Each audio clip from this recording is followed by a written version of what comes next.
Welcome to Something Positive for Positive People. I'm your host, Courtney Brain. Something Positive for Positive People is the go to hub of sexual health communication resources for people who are navigating herpes stigma. This podcast itself serves as the distribution format for all of the lived experiences that people have shared with us on their own journeys of navigating STI stigma, learning how to communicate, learning to advocate for themselves in relation to their sexual health. This is a 501c3 nonprofit organization that does a lot specifically for people within the herpes community directly, as far as coaching goes, connecting them to community, consistent, accurate, trusting resources, and anything else that's going to help them with their own process of navigating stigma. And today, I am here interviewing one of our board members, Dr. Evelyn Dacker, and what we're going to talk about is we're going to revisit episode 99, which was 4 years ago. Wow. It is so Wow. wild to think about. So, that episode is titled Integrative Disclosure. And what we do is we talk through the STARS acronym, and I'll let Evelyn introduce that herself. But this was a really magnificent tool at that time for supporting people through disclosing their herpes status. So I interviewed her, put that up on the podcast feed. To date, it is our most downloaded podcast episode, the last time that I checked. And it's only right that for episode 299 that we do the same thing. And it'll be easier for me to remember too and tell people, listen to episode 299. So yeah, lots of exciting stuff going on. We're coming up on the 300th podcast episode, which will be released the week after this. I still have to record that one. But yeah, it's really cool to see not only how something positive has developed over the last 4 years, but also to see like that the connection between you and I, hmm Evelyn, as well as the work that you're doing and how things have grown, expanded, and still sort of remain connected. And that's why I wanted to bring you back here. So I'll start by letting you just introduce yourself, and then we can go right into where Stars was and where Stars is. Hey, yay. Well, my name is Dr. Evelyn Molina Jacker, and I'm a family physician in Salem, Oregon.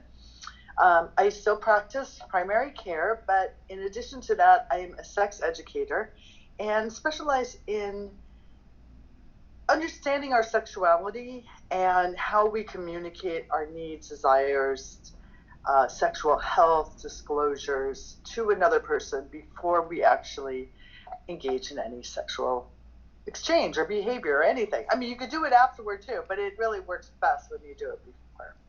Um, I developed STARS back in 2015, 2016 as a framework for us to be able to clearly be able to say what our needs, wants, desires, in addition to our STI status. Oftentimes, when we think of the safer sex talk, we think of it only as like, okay, what do we have to do to stay quote unquote safe, which revolves around STI prevention and not wanting to get pregnant. But really, when we deconstruct that whole idea, safety is so much more than just that.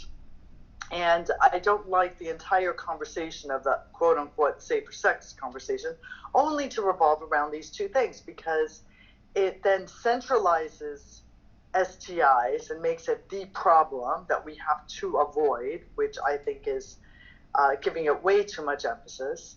And recognizing that there's these other four elements that we really, if we address and think about, it will give the conversation so much more richness and so much more depth.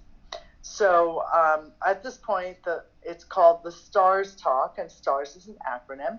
It's called the STARS Talk, a revolutionary conversation for great sex and authentic relationships. Thank you. Uh, when we talk about great sex, I'm noticing that there is sort of this coupling of the word pleasure, the word sex, and intercourse.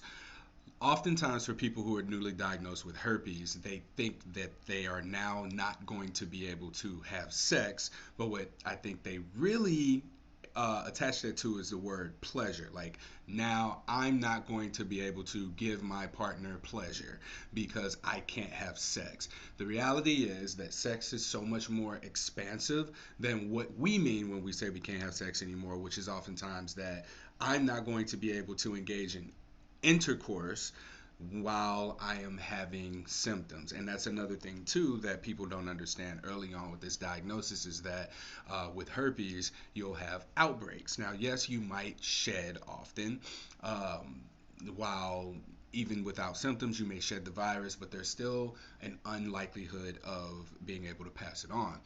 In the 2021 herpes survey, there are people who consent to moving forward in relationships sexually with people who have herpes, while that person may either have not tested positive or is unaware of what their herpes status is. Now, the reason that I bring this up is to challenge the initial thought that someone may have coming into this, thinking, oh, my sex life is over. No, your sex life is going to look significantly different.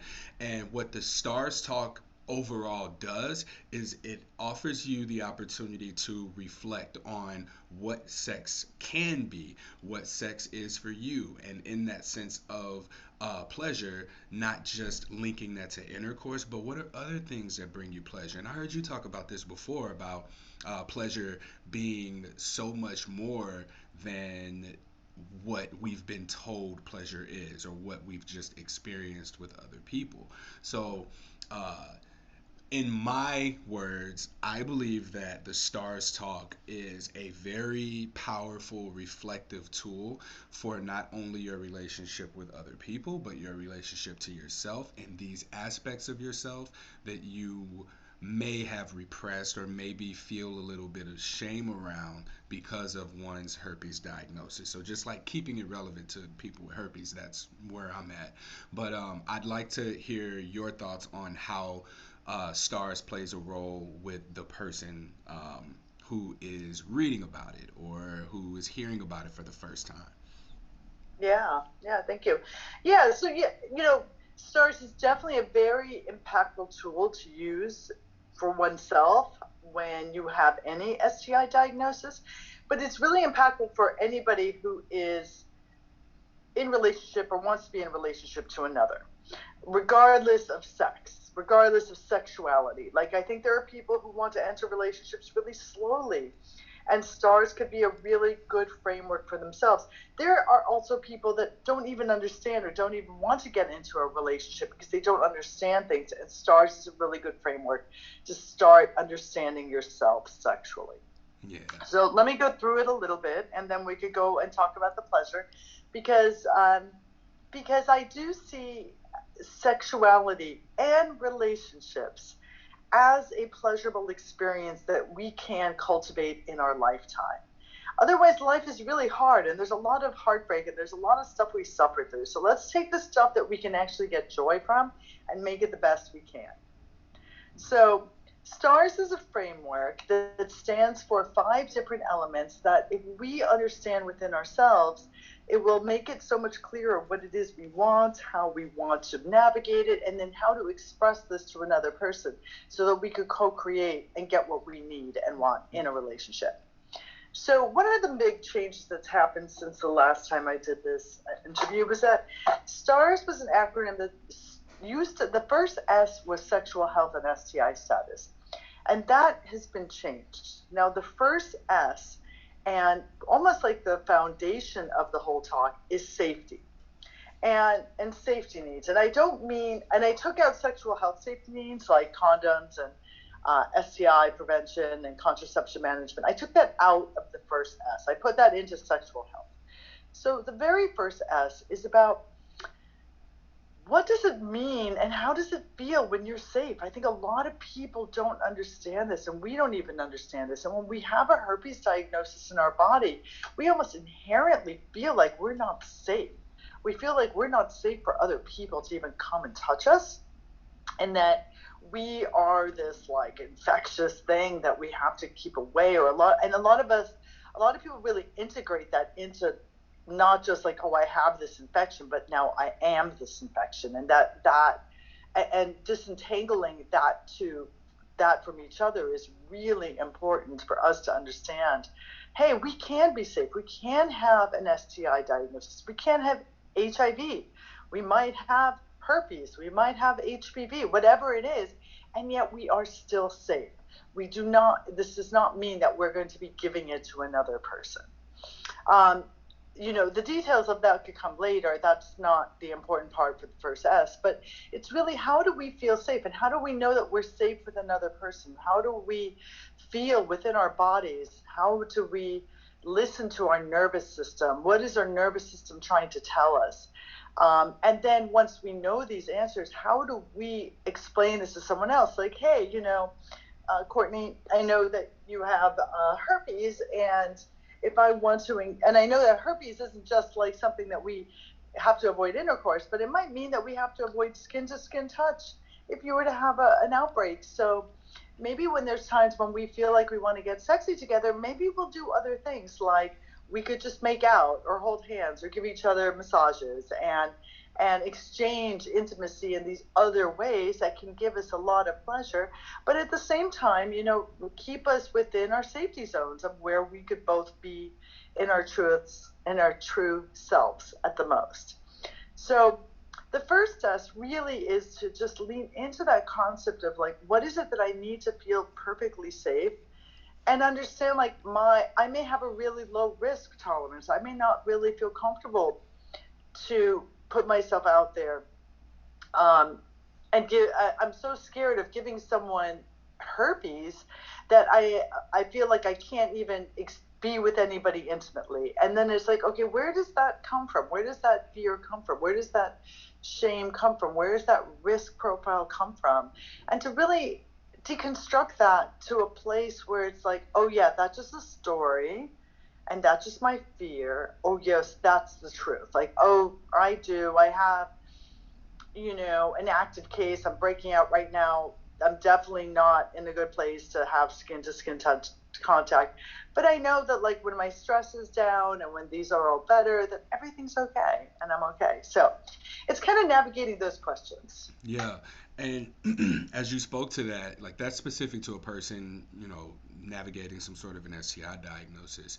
And these are elements that do trickle into turn-ons and avoids in a way. Mm-hmm. But there's more to this first asked about safety. And I think that you've mentioned things like mental health safety or Yeah. emotional safety.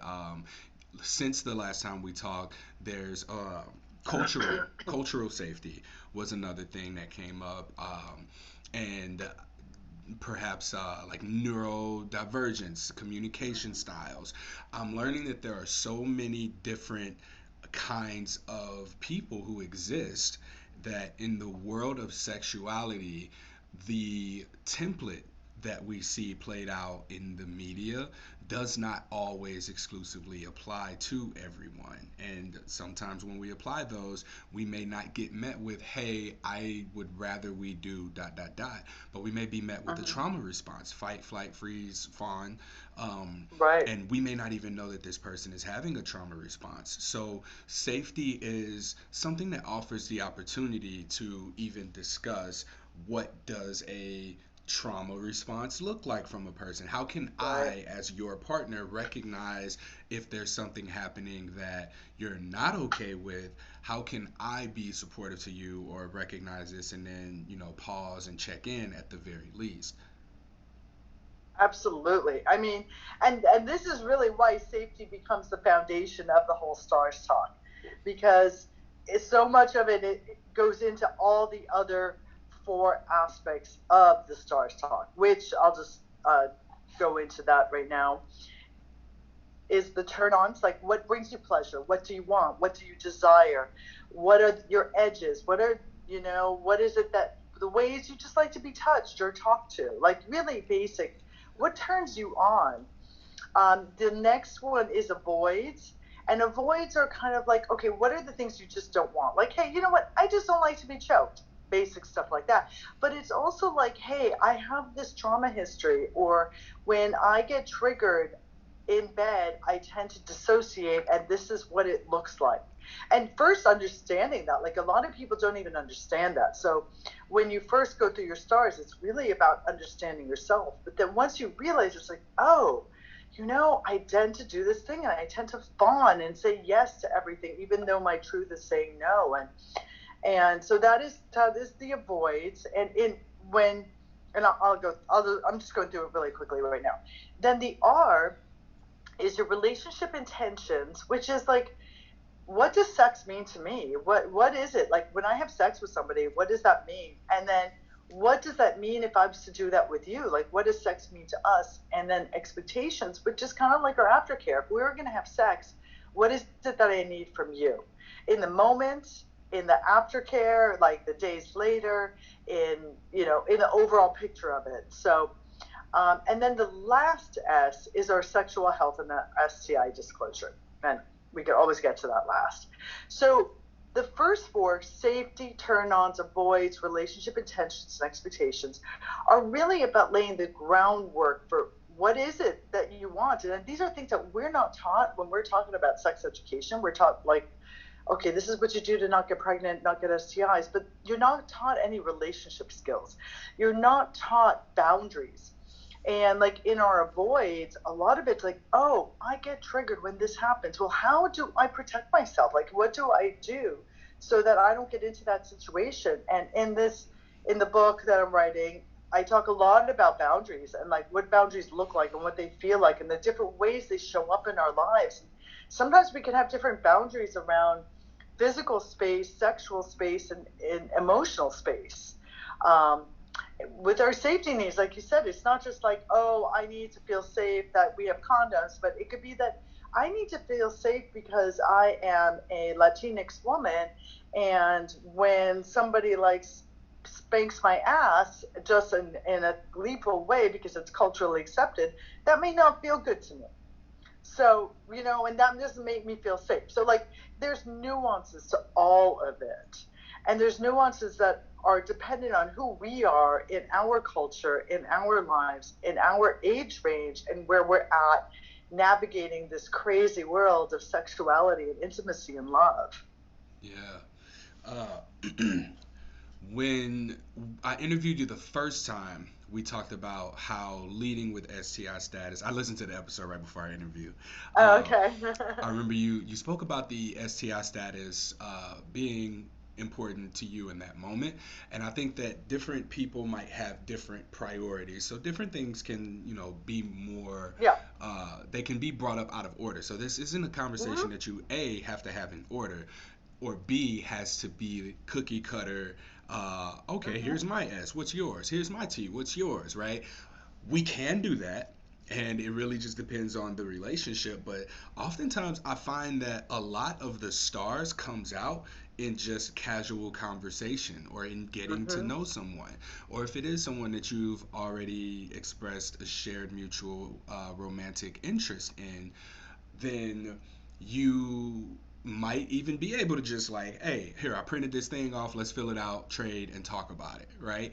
There are so many different ways of having this stars talk, and if you just look at it, you go to the website, you scroll through, it might be overwhelming to you if this is your first time having to think about these things or ask yourself these questions. And if you're here finding this through something positive for positive people, I have to assume that you're influenced in some capacity by herpes stigma, whether that be your diagnosis or a partner's diagnosis, and you're figuring out how to navigate that. So, thank you for being here, first off. But second, Mm-hmm. it is a beautiful thing that you are coming here to learn how to navigate this discussion, because it is one that we have to learn to have, and that might come often later than we'd like for it to, or whenever you find it, is it's going to be the right time. But we'll always think about this and go, I wish I had this sooner. I wish I would have had this conversation before.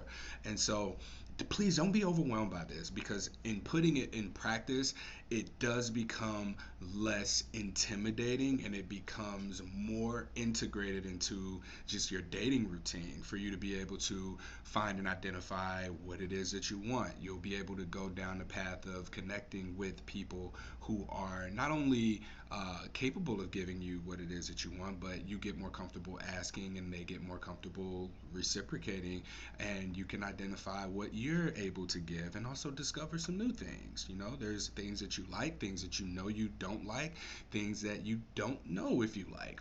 And so having this conversation allows for us to be able to really flush things out that may not have been something on the surface for us. And I know how disconnected that you might be from seeing yourself having a positive, healthy, fun, pleasurable sex life.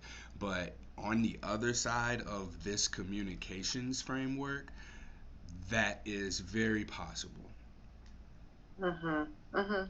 And I would recommend to your one's first approach to this framework is as a way of expansion.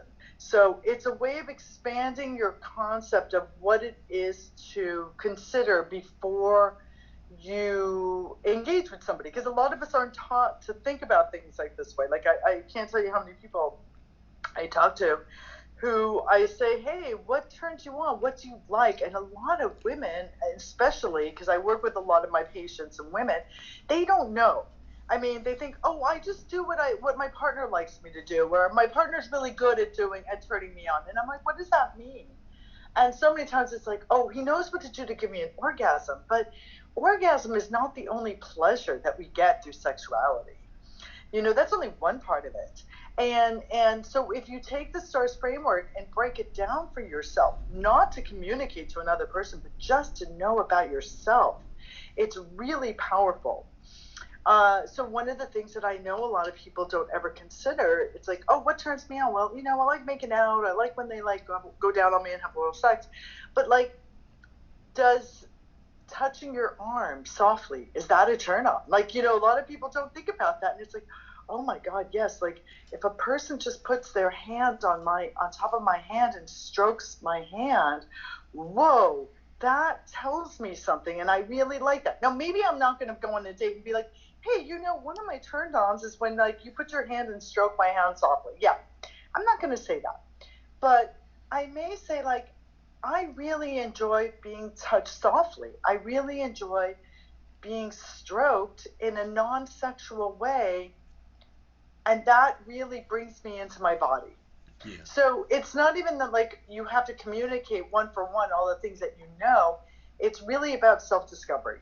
Mm-hmm. So often the first person that one should do a stars talk with is ourselves and figuring it out. So, in the workbook and in the upcoming book, I'll go through all these different elements. So, like, ask yourself these questions like, huh, when the way I think makes it, I feel safer when people give me a chance to finish my sentences. I'm just throwing something, like I feel safer, like, versus when I'm talking and somebody cuts me off, it makes me feel really like not heard. Now, you may never say that to someone, but now you know that. You're able to recognize that every time you're talking to somebody, if they cut you off, all of a sudden you feel retracted. And you can identify that retraction. And so then if you're on a date with somebody and somebody's doing that, you're like, ooh, I notice this retraction. That's telling me that this may not be a good situation for me to move forward to. So the stuff that's in stars is not just, hey, this is a formulaic thing that we're going to check off our marks and tell each other, but it's really a way of becoming self-aware. So then when I'm on a date, like, hey, I'm meeting Courtney for the first time, and I'm like sitting down there and I hear him talking, and then I'm able to talk and I hear him listening to me and not cutting me off. I'm like, oh, I noticed my nervous system relaxing. And this lets me go a little deeper and be like, hey, what do you think about, when if we go off to a park, like, How do I make myself known that I'm gonna let my friends know that we're going to this park right now. So, so I'm letting him know that there's some people checking in on me and that like we're continuing to keep this safe container. It's not about necessarily, hey, Courtney, so we're going on this date and I'm gonna let my friends know and I don't want you to drink alcohol and we're gonna do X, Y, and Z so that we can make each other safe. It's not that. It's not this formulaic thing. But then sometimes it might have to be. Like, I'm just going to stay with the safety. Like, it might have to be. We may be at a party, right? We may be at a party and we're drinking and we want to hook up. And I may need to be like, hey, this is a good time. If we want to go hook up, I don't want to drink anymore because I don't want to get too intoxicated. Let's make sure that we get consent to like what we're gonna do. Are we gonna use condoms? Are we going to like afterward? I don't need a text or hey, it would be nice for you to like drop me home afterward, and then let's do a like check in tomorrow. So that's like my whole stars right there, right? That's like my relationship intentions. That's my expectations. That's my safety needs.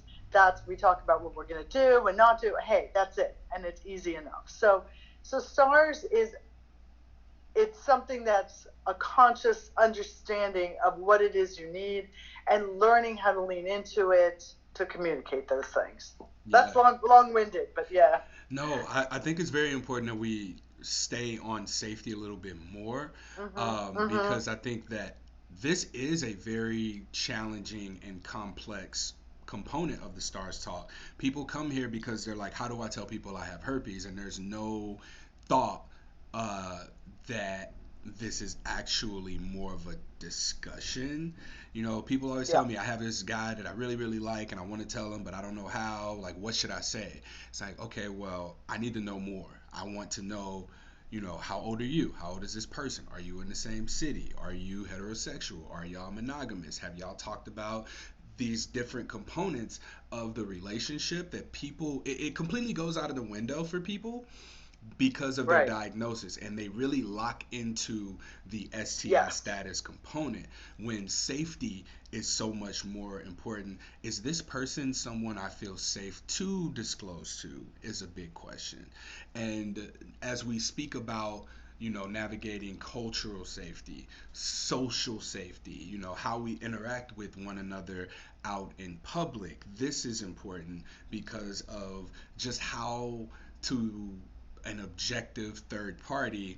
I use the example of like raising your voice. I tell partners if I'm dating someone, and let's say it's someone I'm dating outside my race, the way that we would look if we're loud, even if having fun, someone may see the back of your head and see me laughing, my eyes are closed, I'm making an ugly face, and you're like yelling, trying to get through a joke, that can be perceived as aggression or violence. And we have to be able to understand these social dynamics of being in an interracial relationship.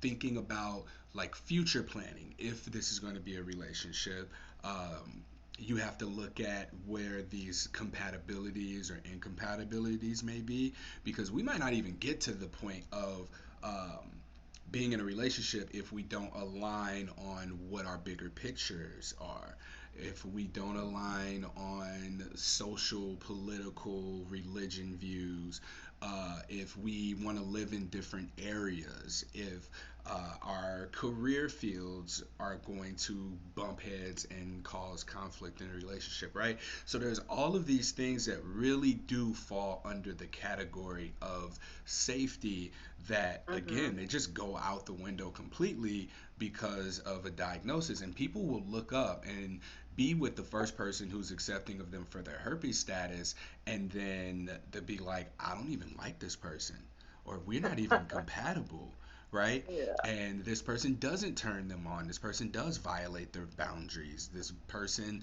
does not fit what their actual relationship intentions might be. But they said okay to them having herpes, so it's enough. Yeah. And I want people to really be able to dive into what this stars talk really does, which is that self-reflection, as well as gives you an opportunity to connect with whoever it is that you're considering for a relationship moving forward, because this also is a big confidence boost when you know what you want, You know who you are, what you stand for, where your boundaries are, and you're able to present that to another person. Yeah, it's interesting. I did this. I was on NPR to talk about how to disclose STI status, and there was a role play that they did with somebody who's like, where I was like, yeah, part of my safety needs is that we use a barrier if we're gonna have sex. Like the thing was we're at a bar, hooking, meeting at a bar for the first time, and I get invited over to some dude's house, and I'm like, well, what was your last STI? And they're like, oh, I haven't been tested and blah blah, but I'm good, I have no problems.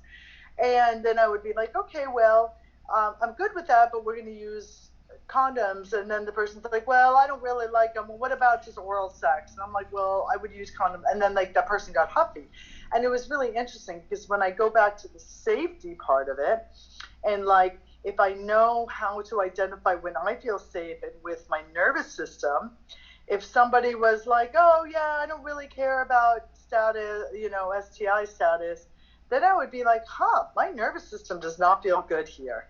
And so I could pick up on this way earlier and be like, oh, this isn't a good match for me.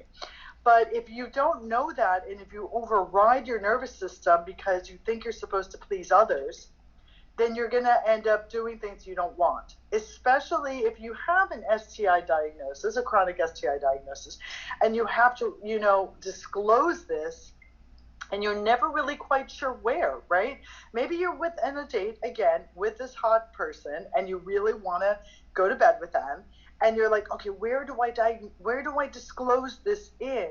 And if there's never a really good place to disclose it in, it's probably because you never felt safe and you're just trying to throw it in there. And then if there's a blowback, like, ooh, wait, from someone, it's because you never really were safe enough to disclose it in the first place.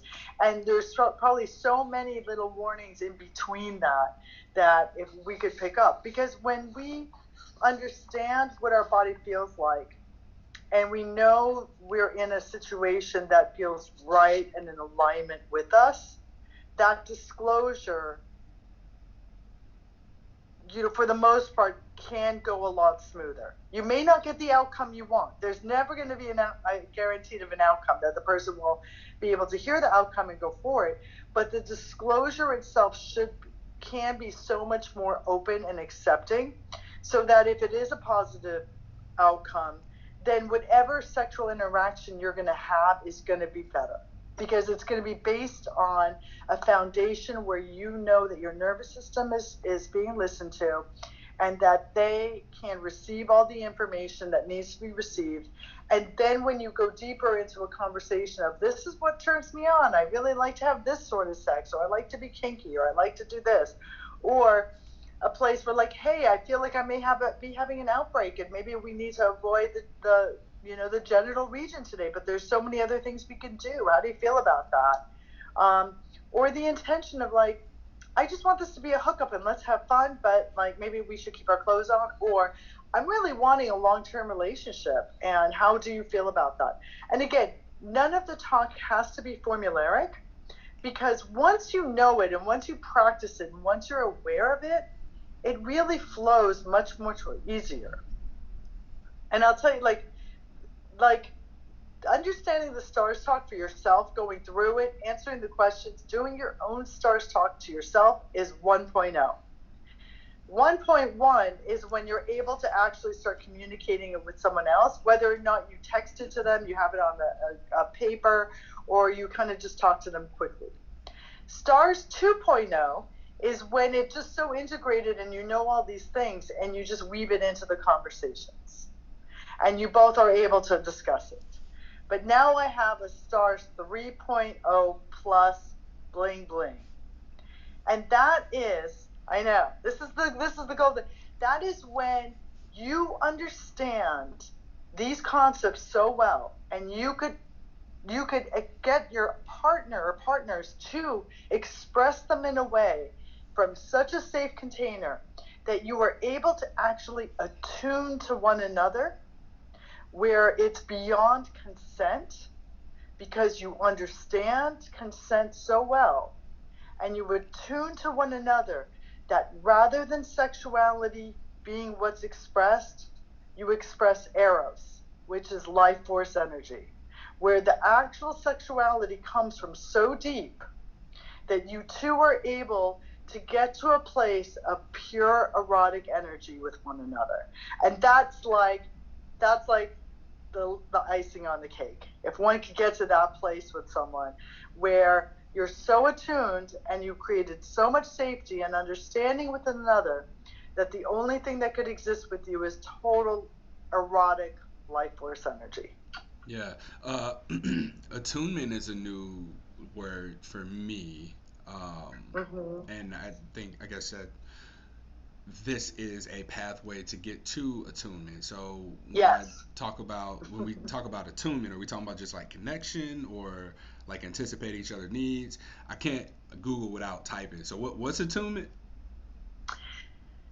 So attunement is it's a very nuanced, it's an energy. It's that energetic where you can almost precipitate what your partner needs or wants and they can precipitate you within a sexual context particularly. So I'm talking about this like, when you're in bed with someone and you could just it's like when you're fully in that dance. So think of a salsa dance or a tango dance when there's a leader and you could just move one hand along your back and your partner knows exactly what move you're going to make, and you fall into this dance of leader and follower that is done just through a small body movement, a touch, a look, and it's a non-verbal understanding, but it takes a lot of practice and depth to get to that place. And before you get there, you do need consent. You do need understanding. You do need communication. You need to learn to get to a place of attunement with a partner. I believe that attunement is the ultimate place where we'd like to get to so that we could be in our full erotic expression with others. Okay, so it sounds like this sense of oneness, so to speak. Yes. Um, and Oneness at the same time, we each have our own agency. So it's not an enmeshment. It's like two spheres that could come together, but because they both have their own ability to come together and come apart. It's not like you're forced together. okay, gotcha. All right, so when we look at the overall framework here Uh for huh. stars, we are setting ourselves up for as an attuned of a sexual experience as we can Mm-hmm. have, regardless of the duration of the relationship. So if you meet Right. someone and you see them and you're like, hey, I want to do this now, Right. rather than it being, just at the baseline of what the hookup is going to be potentially, we have the ability to increase the intensity. Well, I guess intensity is like, for lack Yeah. of a better word right now, and make it more of what we want, and also for them to express how it can be more of what they want. So we're really expanding the capacity for our shared pleasurable experience with one another through stars, as opposed to just going in and doing operating from a place of assumption where I'm doing what they expect, they're doing what they expect, or vice versa. And instead, it's co communicated so that it's Yes. not a lot of assumptions being made, but we're able to speak to in real time, these are things I like, these are things I don't like. Oh, great, because if I actually don't like those things either. I was watching this episode of Sanford and Son. It just happened to be on the TV, and this is a real quick synopsis. One of the characters, I forget her name, she went to the park and she dropped her hanky, and she was trying to flirt. Now, mind you, Sanford and Son is from like the 70s or 80s, I believe. Yeah. Yeah. Not Sanford and Son. Oh my God. Are we moving on up? Jeffersons. The Jeffersons. Wow. So the lady, she goes out and she meets the neighbor, and it's a black woman, white man. So they go out on a date to the movies, and the show, they show the subtitles across the screen, and the subtitles are happening while like during these awkward quiet moments. So they're on a date at the movies, right? He takes her out, and she just goes out because she was looking for a date. And the whole time they're thinking similar things, right? He's like, oh, I hope she doesn't want me to put my arm around her. Well, if I don't put my arm around her, she might be sad. So I feel like I need to do this thing. And in her mind, she was like, God, I hope he doesn't put his arm around me. And then he puts his arm around her because they're operating under these assumptions of what a date is supposed to look like, right? Now, at the end of the episode, they he kissed her goodnight, and the subtitles came back up, and it was like, man, I hope that we don't have to do this again. And she's like, I hope he don't think he about to take me out on another date. And then they end up saying out loud, they're like, oh, this was great, we should do this again. Yeah, all right, we'll make it happen. And then they go their separate ways, and about 10 seconds go by, and they both come out and they're like, hey, listen, I don't even know why I said that. I don't want to go out with you. I just want to be friends. I was like, oh my God, me too. And they had the best, it was just this big sigh of relief that they were on the same page. That happened at the end of the date. They'd been on the same page the entirety of the date, but they just didn't feel like they could express that until it got to the breaking point where it was like, this is the end of the day, this is the end of the night. I can't do this again. I don't even know why I'm lying to this person or why I'm lying to myself. So, taking that example from this episode of The Jeffersons, not Sanford and Son, uh, think about how being quiet and not speaking up about ourselves can really inhibit our experience, because if they went in with the expectations of just being friends, they may have had a much more wonderful time, and the night could have ended, not as expected based on societal norms of what a date should look like, but what they decided it was going to look like. So stars essentially puts the closed captioning and expression of thought for the audience that was happening in one character's mind where the other character couldn't see it. It puts that out there for everyone to be able to see and be on the same page of what the experience is going to be able to look like. Because imagine if he said out loud, I don't really want to put my arm around you. Is that something that you want? I don't want you to feel bad if I don't do it. And she'd be like, oh, God, no, please don't. Yeah, thank you. But I will take your jacket because I'm cold, right? That is, Right. where that's what Stars Right. does. So like let's just like let me break that down. So like the first situation that you discussed is like cultural expectation, right? Let's not talk, let's do the script, let's do cultural expectations. Put your arm around. The second part is the consent culture. Consent culture would be like, can I put my arm around you? And she could be like, no, I'm not feeling it. And he's like, okay. Like playing out what culture says, but by asking questions. That works really well right now because that way, like, ooh, I won't cross her boundaries by not asking. But what it does do, it still puts people into the I'm going to be the aggressor and you're going to be the gatekeeper, right? And usually that continues to fall along gender lines. So yes, consent culture and being very clear communication is important, but it's not the end all be all. It still continues the same script. So then there's the stars way where you think about it. You're like, okay, would I want somebody to put my arm around me? Would I not want him to put my arm around me? What is the intention of this date? You may say, hey, let's go to this movie and let's see how we feel, and lean into that. Then maybe let's say she wanted his to put her arm around her, right? Then maybe she would like put her hand on him and sense, oh, is this something that he would want or not? Or he would put her arm on her hand, is this something he would want or not? And they could say yes or no to each other at that time. So let's say then they've done stars talks, they know each other, they've done it with other people. At that point, like, he might be able to lean in and be like, oh yeah, I feel this energy that maybe she wants me to put her arm around her. Or she might lean in and be like, you know what, I want to put my arm, and I'm being totally gendered here, I'm wanting to put my arm around him and I feel like that's okay. So it becomes a co-creative thing and it becomes honest. so that if it doesn't happen at the end of the day, it could be like, wow, that was a really nice movie we went to, and let's like, how does a hug feel? Yes, a hug feels good. You know, it's interesting because I I have actually been going on dates lately that I have kept very platonic. And this is a really new thing for me. And I said, hey, I really want to feel into things and not just move along the same script as what we usually do.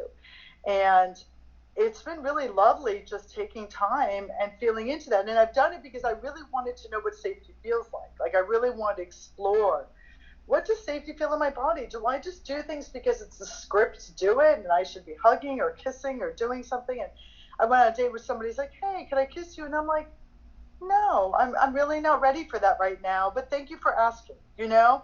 And it felt really, and he received it very well. He received it very well. This brings up a really important point too, dealing with rejection. Yeah. Um, we're going to have these stars talks, and I think that it is important that not only we prepare ourselves to not be in alignment with somebody else and their stars talks, but also for us to know that there are going to be times where we're rejecting people.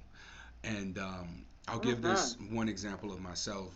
I like to reserve these things for Patreon subscribers. So if you want to become a Patreon subscriber, head on over to patreon.com/SPFPP. But I had this experience where I ended up having to turn someone down. And we'd Mm-hmm. gone through the Stars Talk, and I let her know, this is the kind of relationship that I'm interested in. And she and we were communicating. We actually had a FaceTime talk. We met on the dating site. We FaceTimed for a while, got to sort things out, and then we were making plans for when we were going to see each other. And at some point, there was some texting that was happening back and forth. And along the text messages, there was an inconsistency that I noticed. This inconsistency was she shared with me, she was like, oh, well, I don't want the expectation to be sex after we had talked about wanting a sexual relationship and what that would look like, and me being upfront with what my intentions were, and she was on board with it perfectly fine. So things can change throughout, but the that made me uncomfortable because it was like it didn't feel safe to me, especially in text messaging, for us to have gone from, all right, yeah, we are both available for and we want a sexual relationship, to then read in text messaging, I don't want for sex to be an expectation. So after fleshing that out a little more, I asked, well, what do you mean? And we talked through it. And by the end of it, I said, I don't know that this, really feels safe for me because there's an inconsistency here. Inconsistency is a red flag to me. So if we're Mm-hmm. communicating in this way and now if your mind changes, like who's to say that you come over and I tell you I don't expect sex. Sex happens after you told me you don't want sex to be expected. You leave after sex happens, and then you decide that you didn't want that sex to happen. Now that's where this becomes sexual assault, right? So to me, I had to just go ahead and walk away from this completely. And she even said to Mm-hmm. me later, because I talked through that a little bit with her, and she was like, man, we would have had a really great time if you didn't ask so many questions, or ha ha ha. And I was like, no, I don't think that that's the case. And it's very it's a subjective it's very subjective. We possibly could have had a great time had I not asked too many questions or had we not talked through that. But also I might have, because you told me this, you said something to me a while ago about being mindful of like the power that I have, or the becoming known, and being much more careful about who it is that I am engaging with sexually. So part of my screening process is asking a whole lot of questions now, to make sure that we are on the same page, that there is understanding about what this relationship dynamic is. So for her to have said that, it felt very validating to me that, I might have dodged the potentially dangerous situation. And after learning as much as I did about her, where she's coming from, in her relationship styles, it's like she was saying yes to me, but no to herself in a Yeah. way, because the relationship structure that she was coming from, she wasn't used to having casual sexual relationships, to my understanding. So this would have been something that was out of the norm for her. Now, mind you, maybe she just wanted to have like some no strings attached, I don't want to think about this kind of sex, but I would hate for someone to come into that experience with me and then leave not feeling good about it, and then like feel so not good about Good. it that it comes back on me later down the road, right? So, Absolutely. uh, all of that just to say, when we look at this conversation, it's not a matter of I'm going to disclose my status and then this person's either going to reject me or we're going to move forward, but it's I am feeling this person out to see if they are someone who's safe for me to disclose my status to. If they Absolutely. are someone who's Absolutely. safe enough for me to pursue a relationship with, safe enough for me Right. to want to have sex with. And by the end of me vetting them, they might not be, and that's okay. I have to be Right. willing and able to say no to this experience and say, hey, this isn't really what I want, this doesn't align, and then walk away from it. Right. Especially if you want great sex and authentic relationships. And an authentic relationship doesn't have to be a long term thing. It could be a not one night stand, right? But if you wanted to authentically be that, because it sounds like with her, she was almost warning you that she could go into fawning. Like, don't ask me too many questions and then I could fawn. I could go into my trigger response and then blame it on me trying to please you. And then we could have a great time, but I'm going to hold on to some of my trauma by what happened. Mm-hmm. So, by asking her questions, it almost made her have to take responsibility. And that was something that wasn't comfortable yet. And of course, the more if she was able to learn the stars talk and identify those things for herself, then she is much better off to actually get the great sex she wants and the relationship she wants. Yeah. But we don't know how to do this. We're not taught how to do this in our culture. We have no framework. We're never said, hey, think about these things. Think about the fact that we all have been triggered and we've all have trauma, and how do we respond to that, and how do we allow ourselves to know that, and then how do we allow our partners to know this too, so that they don't engage in something that could be harmful for both of us. Yes. Because I believe that, with sexual assault and like all of it, even in the most egregious places like Harvey Weinstein, right, who was a sexual predator and raped women and did all that, and he harmed a lot of people. I also believe he harmed himself. Like, there was harm to himself, and the harm to himself just continued to be a perpetrator, that he continues to harm others because he was harming to himself. So I think that everybody learning this framework and understanding these models is going to help all of us Yeah. have the great sex and authentic relationships. Not everybody thinks they want that though, and that could be okay too. That could be okay too. It's Yes. all good.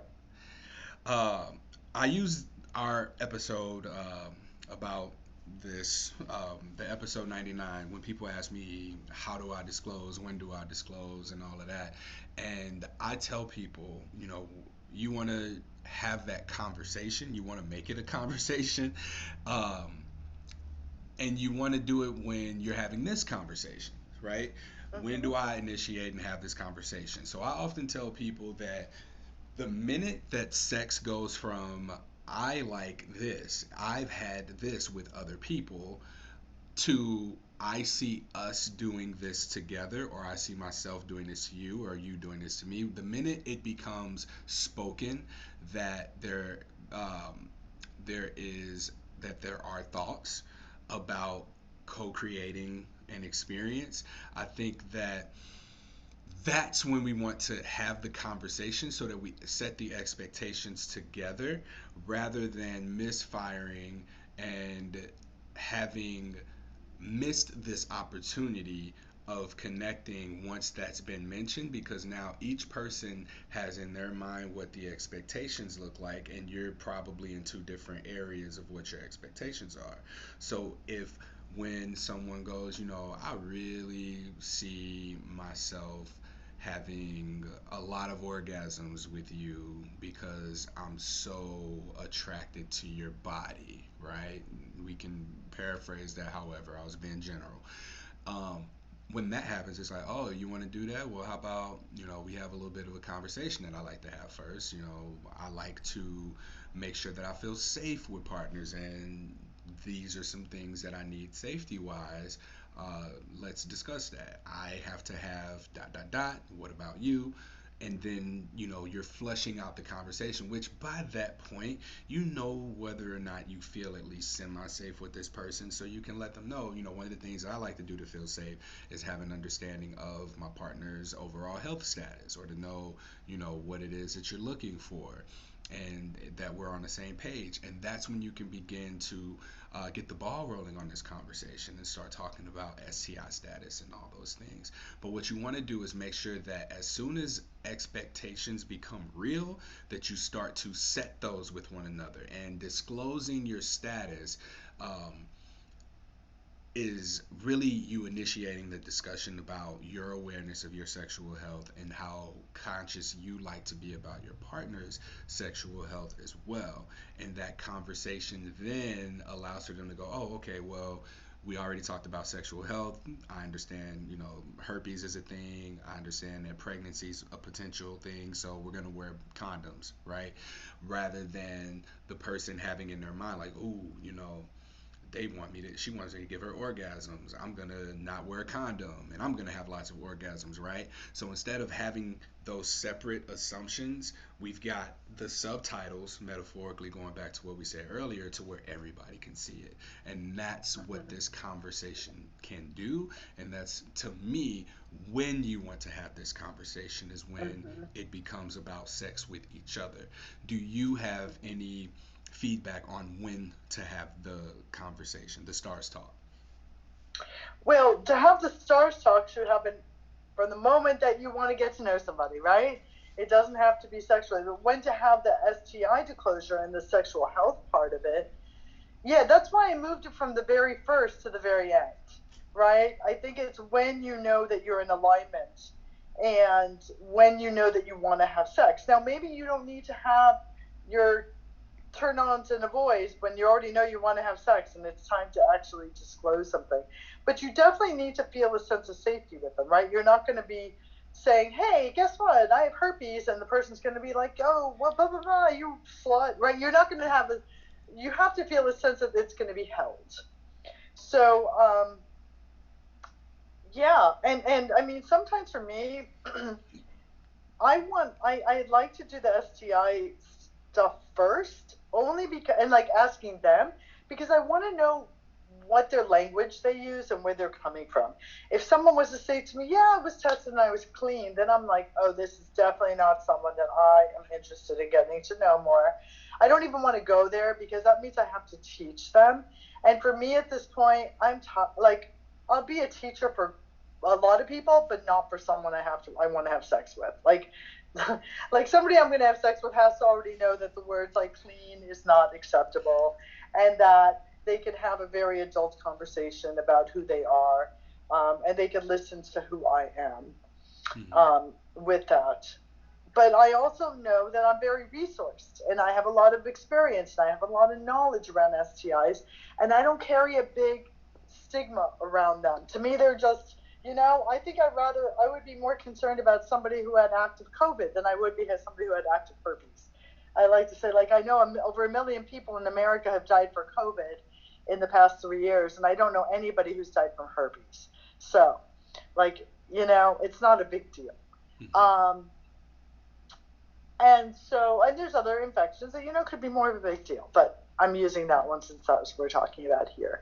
But so you have the conversation with somebody with their STI or even sexual health. I mean, there may be men who have issues with erections, right?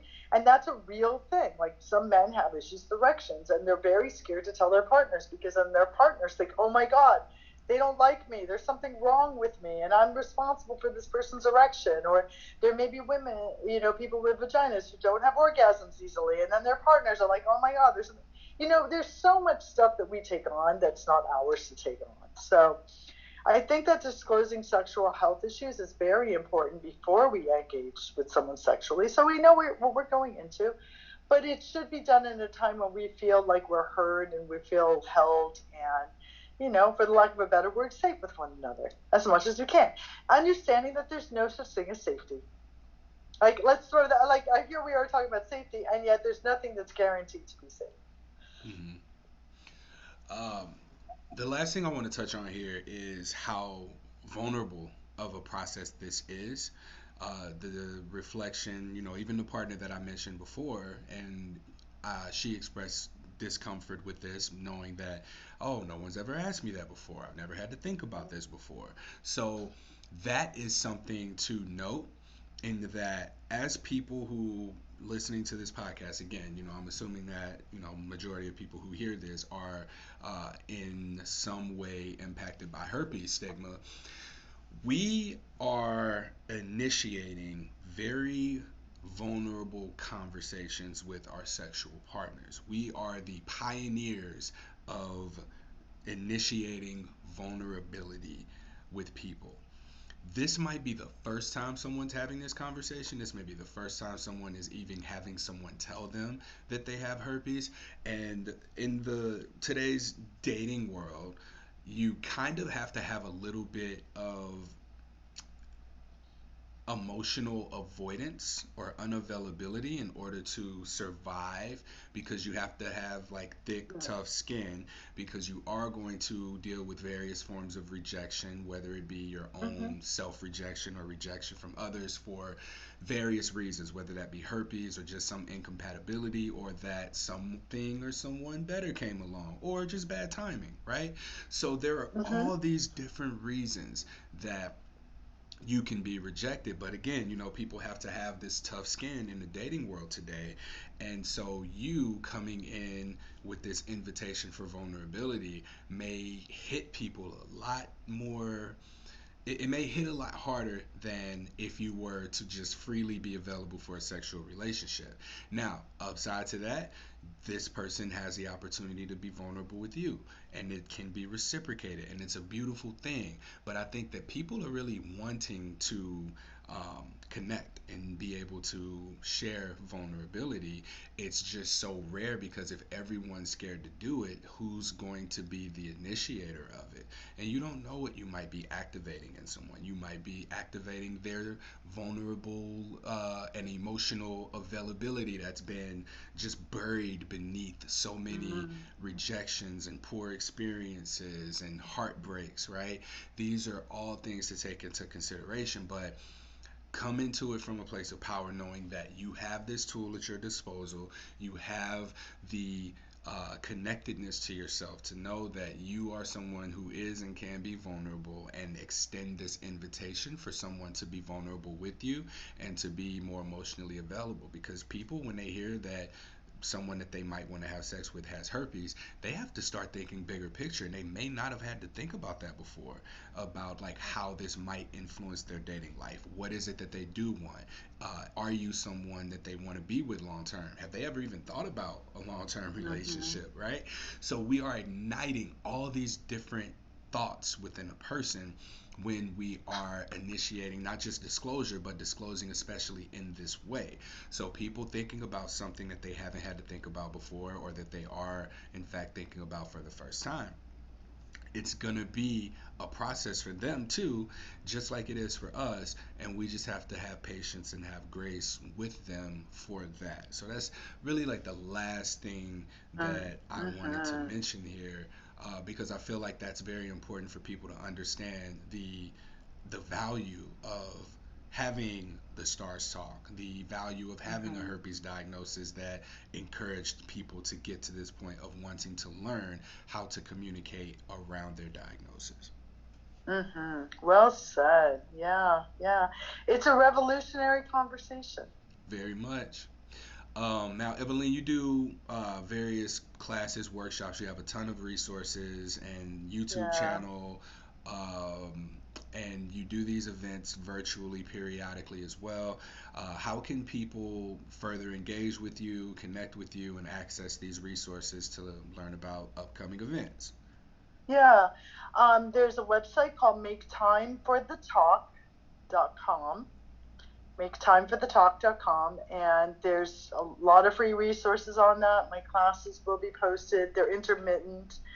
I'll probably be doing an in-person retreat, a 3-day retreat in the new year sometime. I'm doing one in Bristol in England in October, but then I'll do one in the United States. It'll be a 3-day retreat that'll be an embodied retreat on doing the whole stars thing.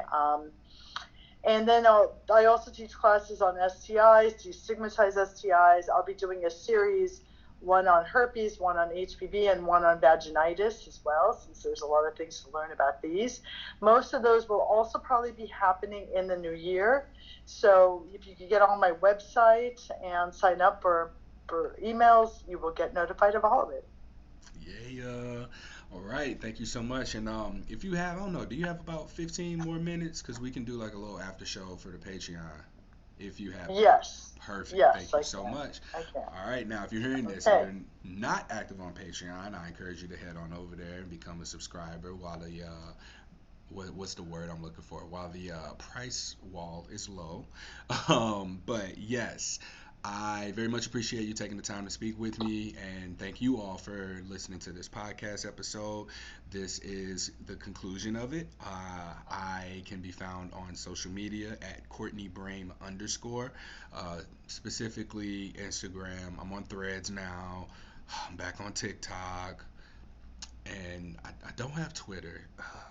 It's a lot. It's so many things to keep up with. Don't do Twitter. I know, right?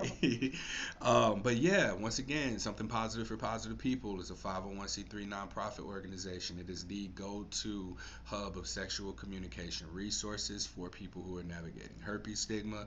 You can reach out to me directly at Courtney at SPFPP.org. You can visit the website www.spfpp.org, and you'll see various donation options. As you hear, I am driving people to the Patreon page for good reasons. I'm wanting to be more active and involved and more personalizing on that particular platform with the people who have been monetarily rocking with me for a while. So yeah, I'll continue to produce these podcast episodes and interviews as people are continuing to reach out.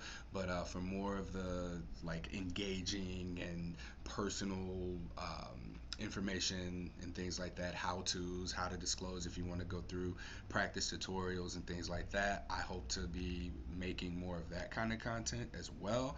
I just finished the first draft of the Something Positive for Positive People book, so I have a lot more time to be able to put more Mm. content on the Patreon page. All right. I think that's it. Yeah, please rate, review, subscribe to, share, and again, donate to this organization, this podcast. And yeah, I'm accessible on the website, Courtney at spfpp.org. Till next time.